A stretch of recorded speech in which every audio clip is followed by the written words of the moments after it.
Sermón 5. La abnegación es la prueba de la sinceridad en religión. 22 de diciembre de 1833.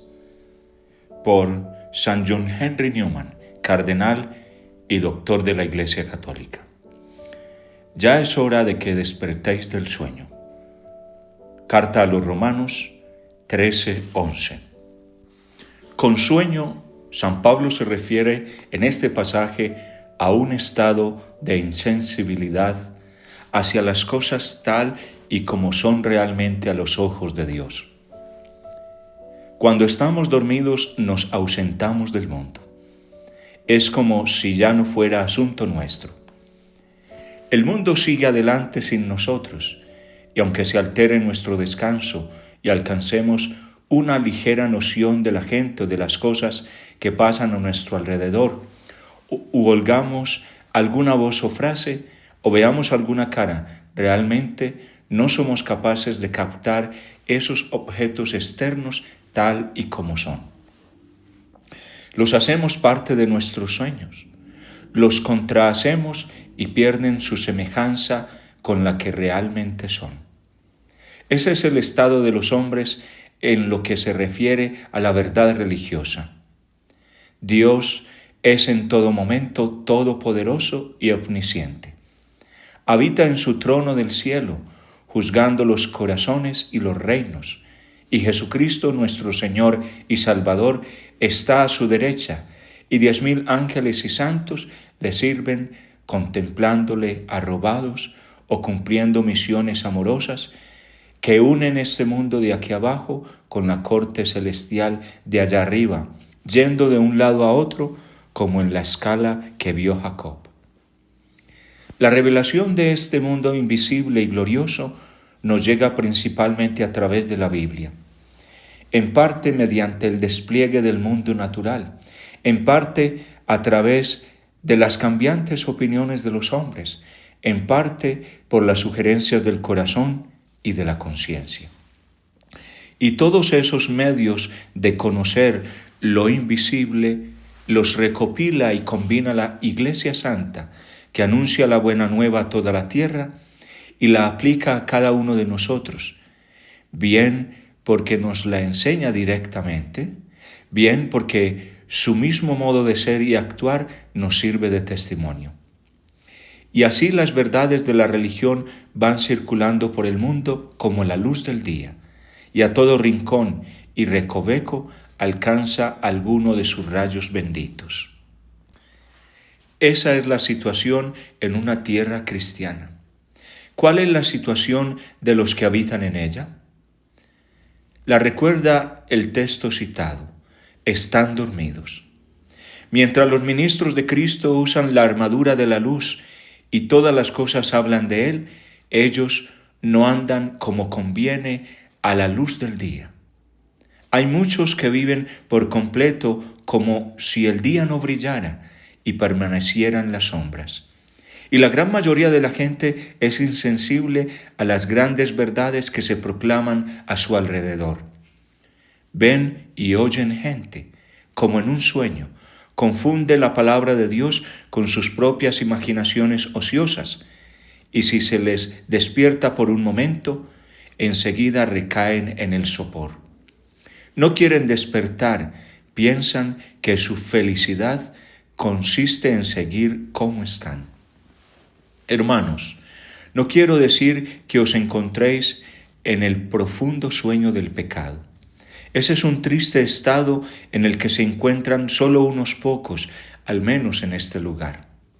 Pero dicho esto, abundan las razones para temer que muchos de vosotros no estéis despiertos del todo, que aunque os hayan despertado, sigáis en el sueño y que esa visión de la religión que tenéis como verdadera no sea la visión de la verdad que veríais si tuvieran los ojos abiertos, sino la vaga, defectuosa y extravagante imagen que ve una persona dormida. Sea cual sea vuestro estado, bueno será que os preguntéis uno a otro: ¿cómo sé yo que estoy en el buen camino? ¿Cómo sé que mi fe es auténtica y que no estoy dormido? La vida en nuestros tiempos hace difícil contestar esta pregunta. Cuando el mundo estaba en contra de los cristianos era comparativamente fácil, pero en cierto sentido el mundo hoy está a favor. Hay personas turbulentas y sin Dios que todo lo confundirían si pudieran. Otros odian la religión y echarían abajo todas sus instituciones. Hay muchos así, pero la religión nada tiene que temer de ellos.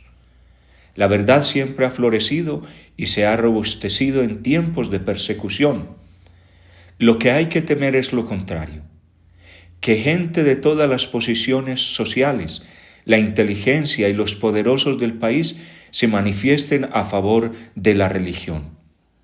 Da miedo el hecho mismo de que las instituciones del país se basen en el reconocimiento expreso de la religión como verdad.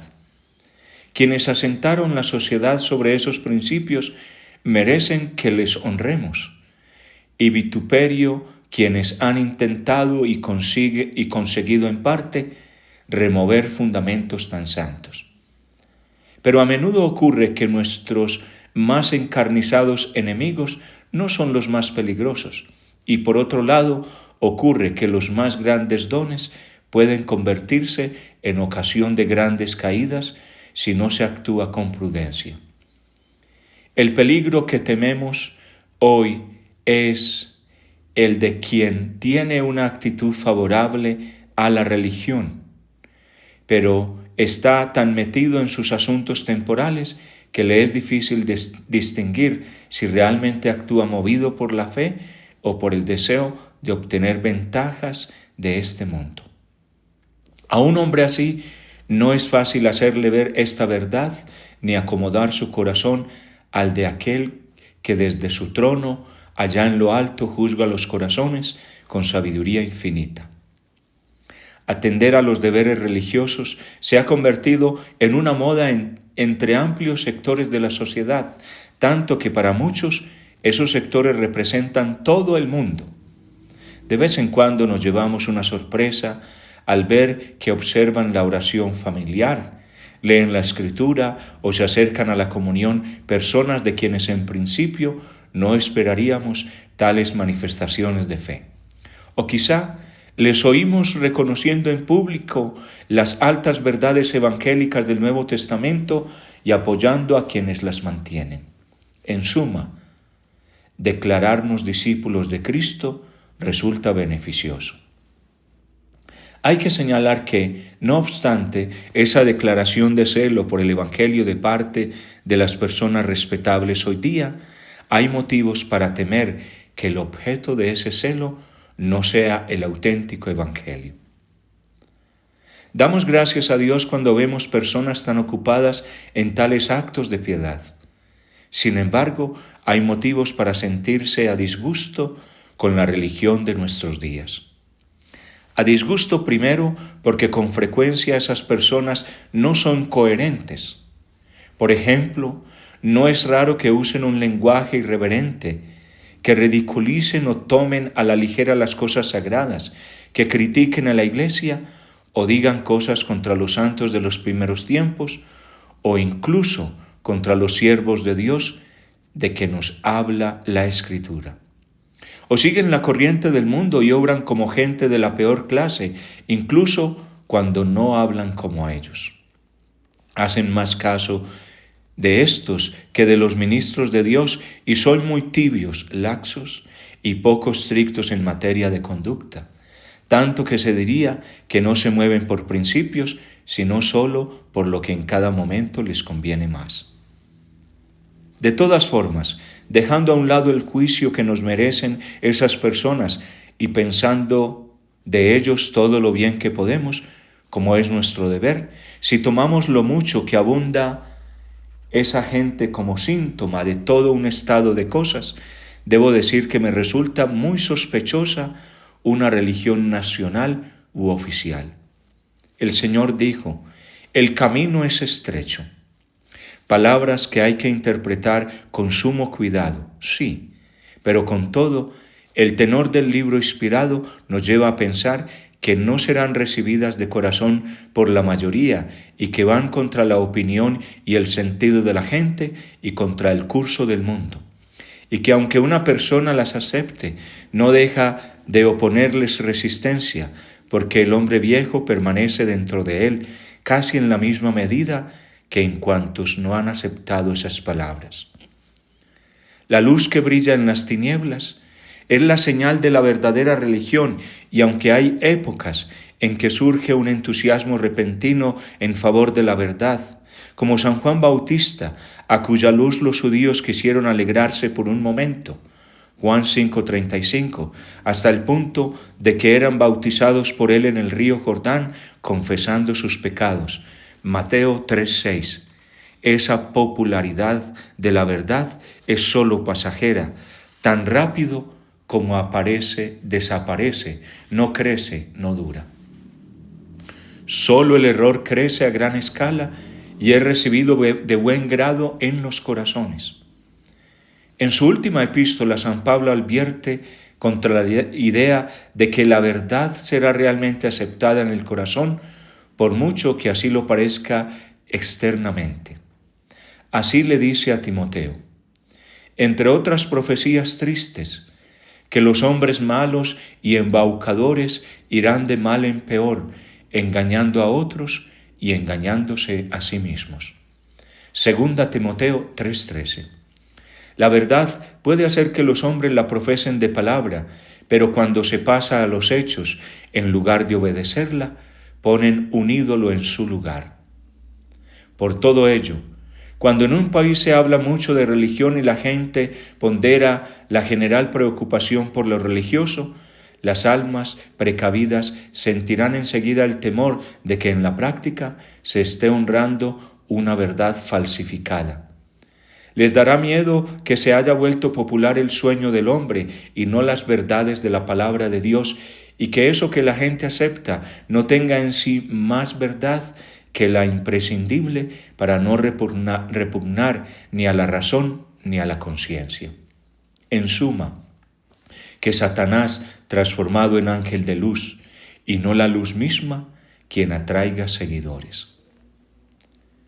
Si este fuera un momento, y sí lo es, en que se juzgue respetable entre las gentes de bien hacer manifestaciones de religiosidad, esta circunstancia no debería disminuir vuestro cuidado sobre el propio estado ante Dios, sino más bien, yo diría, incrementarlo. Por dos razones. Primero, porque tendréis la tentación de hacer el bien por motivos mundanos. Y después, porque os podría hacer pasar por verdad lo que no es, como una moneda falsa. Algunos que me escuchan se encuentran casi a salvo de cualquier influencia del mundo. Los hay que tienen superiores religiosos que les dirigen solo hacia lo bueno y que les quieren bien y que aman a Dios. Esa es su felicidad y deben agradecer a Dios ese don, pero también es un peligro. Cuando menos se encuentran bajo una de las dos tentaciones arriba mencionadas. En su caso, comportarse bien no es solo una cuestión de obligación, sino también de interés. Si obedecen a Dios, obtienen buena fama entre los hombres y también ante Él, lo cual les hace difícil distinguir si hacen lo justo en conciencia o por respetos humanos. Así pues, tanto en las familias como en la sociedad, a las personas corrientes les amenaza hoy el peligro considerable y más que ordinario de autoengañarse, es decir, de estar dormidos cuando se creen despiertos. ¿Cómo poner a prueba nuestra alma? ¿Hay algún modo de tener certeza en este punto? No. No hay un sistema indiscutible. No podemos estar seguros. No hay que impacientarse por conocer nuestro verdadero estado. El mismo San Pablo, por lo que sabemos, hasta los últimos días no supo que era uno de los elegidos de Dios. Aunque en nada me remuerde la conciencia, no por eso quedo justificado. Quien me juzga es el Señor. 1 Corintios 4:4. Es decir, aunque no soy consciente de haber faltado, no tengo seguridad de haber sido aceptado por Dios. No juzguéis antes de tiempo. Y dice en otro sitio, castigo mi cuerpo y lo someto a servidumbre, no sea que después de haber predicado a otros, quede yo descalificado. 1 Corintios 9:27. Y aunque no podemos tener una certeza absoluta de haber sido elegidos para la gloria, aunque el deseo de obtenerla es una impaciencia que no corresponde precisamente a los pecadores, no obstante, podemos alcanzar una esperanza segura y una fe sobria y sumisa de que Dios nos ha perdonado y justificado por los méritos de Jesucristo. Bendito sea, gracias a estas palabras de San Juan. Si el corazón no nos acusa, tenemos plena confianza ante Dios. Primera de Juan 3:21. La pregunta es, ¿cómo lograr esto en nuestras circunstancias? ¿En qué consiste? Si viviéramos en un país pagano, la respuesta sería más fácil. La misma profesión del Evangelio sería casi una evidencia de tener la verdadera fe, porque tal profesión entre paganos es casi seguro que implicaría persecución. De ahí que las epístolas estén tan llenas de expresiones de alegría en el Señor Jesús y en la esperanza exultante de salvación. Los que habían padecido por Cristo bien podían sentirse seguros. La tribulación produce la paciencia. La paciencia, la virtud probada. La virtud probada, la esperanza. Romanos 5, 3-4. En adelante, que nadie me importune, porque llevo en mi cuerpo las señales de Jesús. Gálatas 6:17. Llevando siempre en nuestro cuerpo el morir de Jesús, para que también la vida de Jesús se manifieste en nuestro cuerpo. 2 Corintios 4:10. Y es firme nuestra esperanza acerca de vosotros, porque sabemos que así como sois solidarios en los padecimientos, también lo seréis en la consolación. 2 Corintios 1:7. Estos y otros textos parecidos pueden aplicarse solo a quienes, como los primeros cristianos, han dado testimonio de la verdad. Nosotros no podemos compararnos con ellos. Sin embargo, como la obediencia cristiana es la misma en cualquier época, su práctica seguirá siendo una prueba del favor de Dios tanto hoy como entonces. Y aunque no podemos estar tan seguros como los primeros cristianos de pertenecer al número de los verdaderos siervos de Dios, sí podemos alcanzar cierto grado de certeza mediante la misma prueba que ellos, la prueba de la abnegación. Esta fue la gran prueba que dieron los primeros discípulos y también la podemos dar nosotros. Meditad las palabras de nuestro Salvador tan claras. Si alguno quiere venir detrás de mí, que se niegue a sí mismo, que tome su cruz y que me siga. Marcos 8:34. Si alguno viene a mí y no odia a su padre y a su madre y a su mujer y a sus hijos y a sus hermanos y a sus hermanas, hasta su propia vida, no puede ser mi discípulo. Y el que no carga con su cruz y viene detrás de mí, no puede ser discípulo mío. Lucas 14, 26-27. Y si tu mano te escandaliza, córtatela. Más te vale entrar manco en la vida que con las dos manos acabar en el infierno, en el fuego inextinguible. Y si tu pie te escandaliza, córtatelo. Más te vale entrar cojo en la vida que con los dos pies ser arrojado al infierno. Y si tu ojo te escandaliza, sácatelo. Más te vale entrar tuerto en el reino de Dios que con los dos ojos ser arrojados al infierno. Marcos 9:43-47. No pretendo agotar del todo estos pasajes que desde luego no se pueden entender sin una plenitud de gracia que muy pocos tienen. Pero al menos podemos aprender lo siguiente, que la abnegación es un deber capital del cristiano. Es más, que puede considerarse la prueba de si somos o no discípulos de Cristo, de si vivimos en un sueño que tomamos por fe y obediencia cristiana, o estamos real y verdaderamente despiertos, vivos, con los pies en la tierra y en camino hacia el cielo. Los primeros cristianos fueron adelante entre renuncias, dando testimonio del Evangelio. ¿A qué hemos renunciado nosotros ahora que confesar el Evangelio no implica una renuncia? ¿En qué sentido cumplimos las palabras de Cristo? ¿Tenemos una idea clara de lo que significa tomar la cruz? ¿Qué estamos haciendo que no haríamos en el caso de que la Biblia y la Iglesia fueran desconocidas en este país o las prácticas religiosas no fueran más que una moda mundana? ¿Qué cosa estamos haciendo que podamos afirmar que seamos por Cristo que nos redimió? Sabéis bien que las obras son los frutos y la prueba de la fe, que la fe sin obras es fe muerta. Pues bien, ¿qué obras podemos mostrar que nos den confianza para que no quedemos avergonzados lejos de Él en su venida? Primera de Juan 2:28. Para contestar estas preguntas diré primero que según la Escritura, la abnegación, que es prueba de fe, es una abnegación diaria. Si alguno quiere venir detrás de mí, que se niegue a sí mismo, que tome su cruz cada día y que me siga. Lucas 9:23. Así recuerda San Lucas las palabras de nuestro Señor. La obediencia cristiana, pues, no consiste únicamente en unos cuantos esfuerzos ocasionales, unas pocas obras buenas aquí o allá, o una temporada de cambio de vida, de oración y de empeño. Este es un error en el que cierto tipo de almas es muy fácil que caigan.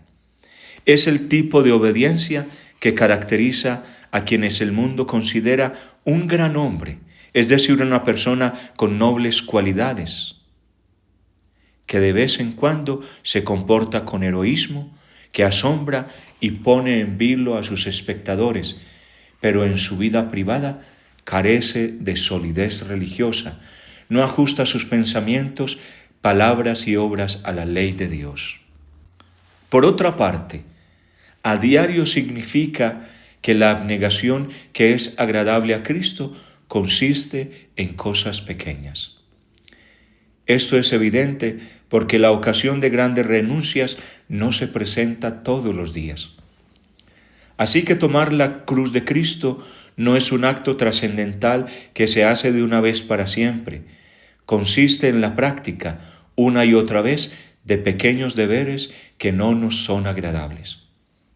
Así pues, si una persona quiere saber si sigue soñando en el sueño de este mundo o está en vela y vivo para Dios, que primero fije su atención en alguno de sus defectos dominantes. Cualquiera que acostumbre a examinarse mínimamente conoce sus defectos. Muchos tienen más de uno, todos tenemos alguno que otro, y al luchar contra ellos y vencerlos, la abnegación encuentra su primer frente de batalla. Unos son indolentes y amigos de la diversión, otros son apasionados y de mal carácter, el otro es vanidoso, aquel otro no controla la lengua, otros son débiles y no pueden aguantar que colegas ligeros se rían de ellos, otros viven atormentados por malas pasiones de las que se avergüenzan, pero que no pueden vencer. Que cada uno piense cuál es su punto débil. Ahí tiene la prueba que busca. La prueba no está en esas cosas que le son fáciles, sino en esa cosa, en esas cosas, las que sean, en las que para cumplir su deber tiene que vencer sus inclinaciones. No os creáis seguros porque cumplís el deber en 99 puntos. El número 100 es el campo de tu abnegación, el que debe brotar o más bien ilustrar y lograr tu fe. En ese punto has de rezar y vigilar. Rezar pidiendo a Dios sin cesar que te ayude con su gracia y vigilar con temor y temblor para no caer. Puede que otros no sepan cuáles son vuestros puntos débiles, puede que los confundan, pero vosotros sí los conocéis. Los conocéis, los adivináis por indicios y por observación y por la luz del Espíritu Santo. Ojalá tengáis la fuerza para luchar cuerpo a cuerpo contra ellos y vencerlos. Ojalá tengáis la sabiduría de desdeñar la religión del mundo, de no querer que las alabanzas que se os hacen o lo muy de acuerdo que estáis con ese personaje inteligente y poderoso o con muchos otros, pasen a ser la medida de lo religioso, en lugar de la interior seguridad de estar sirviendo a Dios en lo pequeño y en lo grande, en el 100º deber, lo mismo que en el 99º. Ojalá, por así decir, barráis bien la casa y descubráis lo que os falta para llegar a la plena medida de la obediencia, porque podéis estar seguros de que ese defecto aparentemente pequeño penetra e influye en todo vuestro espíritu y en todos vuestros juicios. Podéis estar seguros de que el juicio de las personas, los acontecimientos, las obras y las doctrinas, y vuestra actitud hacia Dios y hacia los hombres, vuestra fe en las grandes verdades del Evangelio y el conocimiento de vuestro deber, todo, de una extraña manera, depende de este decidido empeño por cumplir toda la ley, de esa renuncia en cosas pequeñas en las que obedecer es negarse a uno mismo. No os conforméis con el calor de la fe que os ayuda a sobrepasar muchos obstáculos, incluso en la obediencia, y os coloca más allá del miedo a los demás y a los usos de la sociedad, de la atracción del propio interés. No exultéis en vuestras experiencias de las pasadas gracias de Dios y en la seguridad de lo que Él ha hecho ya por vosotros. Si os consta que habéis descuidado lo único que hace falta, la única cosa que te falta, el negarte día a día. Además de este, hay otros modos de abnegación que prueban tu fe y tu sinceridad. Puede que el defecto al que eres más propenso no se presente todos los días. Por ejemplo, quizá la ira y la excitación son irresistibles cuando caen sobre ti, pero solo en momentos en que algo te irrita y estás desprevenido. Así que la ocasión pasa, tú has caído y al final ni siquiera te has dado cuenta de lo que ha ocurrido. Es bueno, por tanto, buscar por ti mismo negaciones todos los días.